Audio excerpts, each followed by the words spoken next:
Good morning, guys. This is Matt. Right there is Mr. Mark.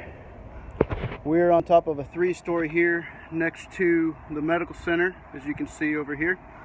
Like NRG should be visible. Yeah, look, you can see NRG right there.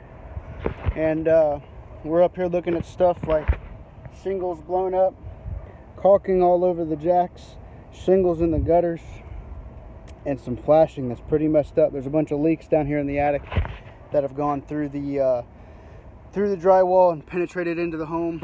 So we're here to look at the chimney, the flashing, the valleys, the shingles, take a look at everything. Mark's here with me because I don't like getting on 3 stories by myself. Luckily we were able to use the balcony, so we didn't have to get on a 3-story ladder, but it's still not something I wanted to be here for by myself.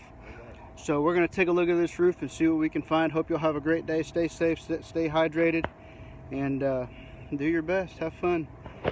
Yeah, have a good weekend. Mark's going to help me down here in a few minutes because the balcony's just big enough for the ladder, and if it falls over, I don't want to go 3 feet or 3 stories onto the concrete.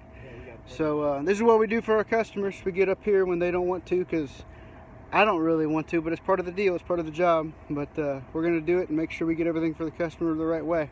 Have a good one.